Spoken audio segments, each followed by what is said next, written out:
Hey everyone, welcome back to our channel. If you're new here, please subscribe. I'd really love that. If you're returning, how you doing? What we're going to be talking about today is the saying, one is none, two is one, so why not buy three?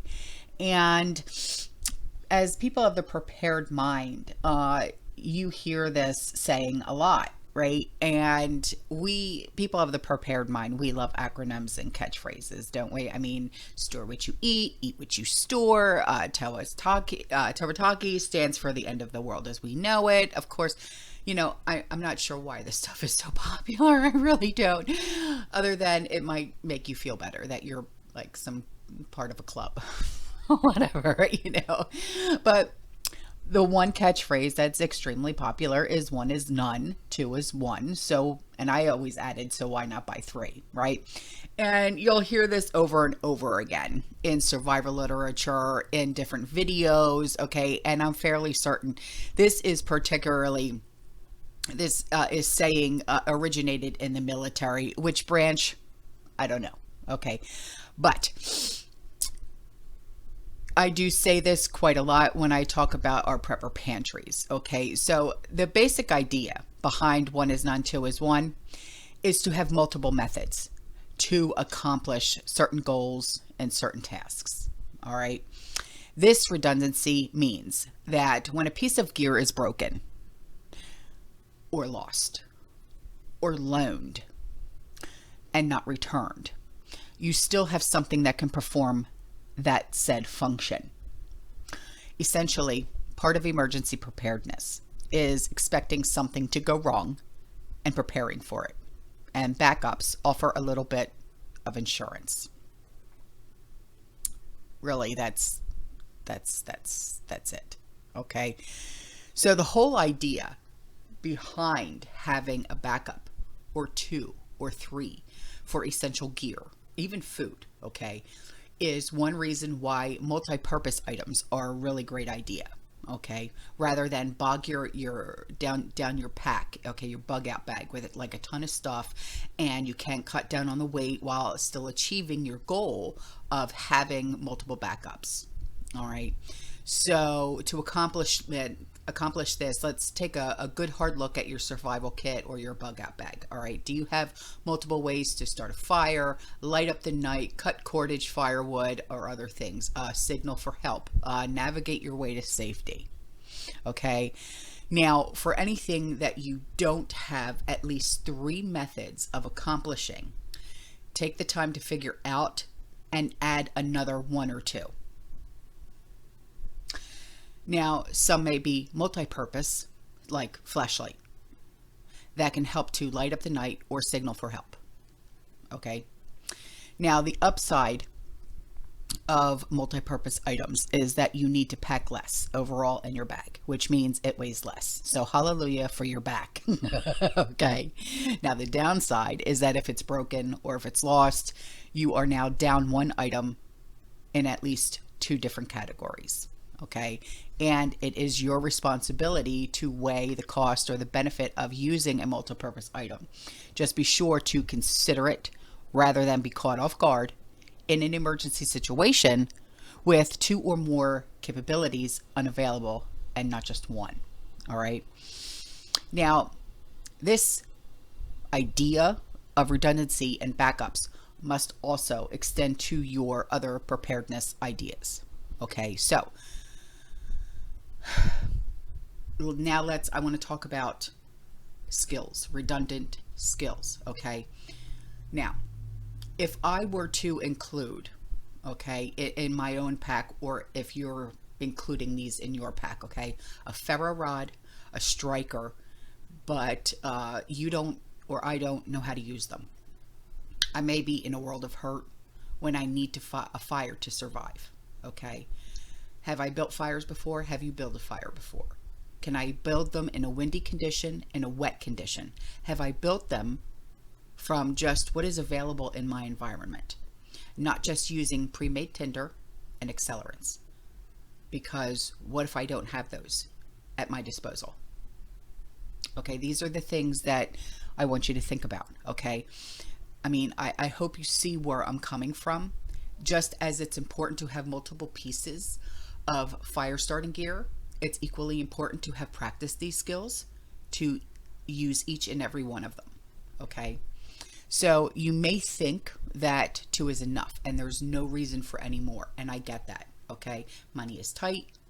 You know, you might not have practiced any of these skills, and I get it. Okay. And this may be true, but what if it is not? Okay. Imagine this simple scenario of going on a hike. Okay. One of somebody in your group falls down and they get hurt. They need medical attention. Your party or your group splits up, with one more heading back to the trail, and they find a cell phone signal to call for help. All right. Now these are all logical, rational scenarios that can actually happen. Okay. The group that did have 2 flashlights, but after the split, one group has 1 flashlight. Now this is a realization that the batteries are dead in one of the flashlights, or it was damaged because the person that was holding it fell. Okay. Now one group has one group has none, and it's getting dark before you reach the trailhead. Okay. If you think that this is unrealistic, think again. Okay. I mean, think about your child is in Boy Scouts or Cub Scouts, Girl Scouts, and they go on a camping trip. Okay. Think of it that way. How about going to the playground and your child skins their knee and you need bandages? Do you have a first aid kit in your car? Okay. Is one of your children playing sports and they twist their wrist or their ankle slightly, and the only thing that makes it all better is wrapping it with self-sticking bandages from your first aid kit. Okay, it's anything like this. Okay, in all of these instances, it's easy to forget and never replace missing items, and that is an easy thing to do when times are good and your safety and survival are not dependent on a flashlight, on band-aids, on a pocket knife. And as someone of the prepared mind, though we keep worst case scenarios in the back of our mind, times that may now allow for easy replacement of vital tools and gear.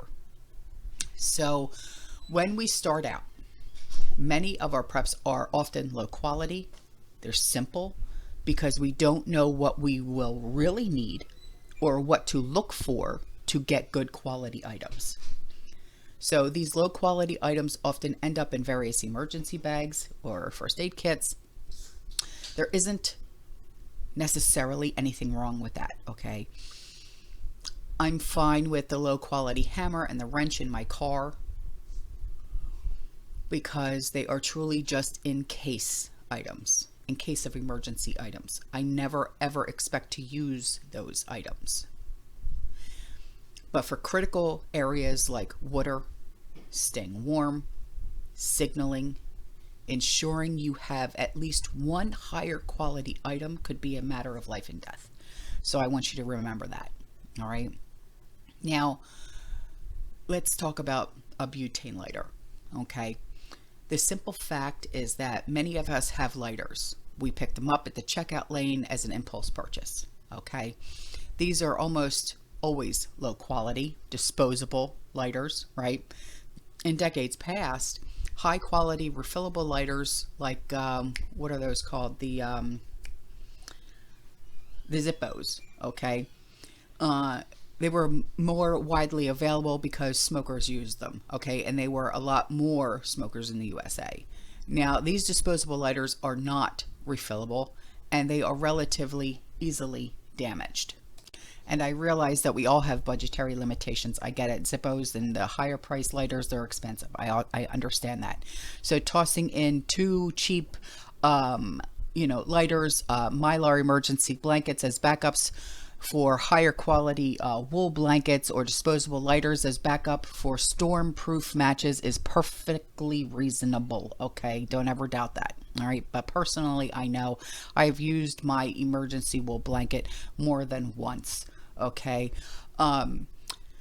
So, I mean, you could have a car accident, and what, okay, if I haven't curled up on the sofa and napped, literally, okay, having backups is just a good sense. I have my wool blanket right there and I love it. Okay, it's the most comfortable darn thing. It really truly is. I got it at Big Lots. I have two of them and they're pretty too. So my final thing here is skill and gear redundancy is good advice and a sound survival principle. Okay, identify the gear and other other goods your survival depends upon, and then begin adding backups. You won't be sorry, I promise. Okay, so in what ways do you have redundancies for gear and for skills? Okay, and it's not just for gear though, it's also for foods. Remember, one is none, two is one, so why not buy three? Okay, all right guys, I'll see you in the next one. You stay safe, you stay positive, you keep prepping, and as always, fearless. Ciao.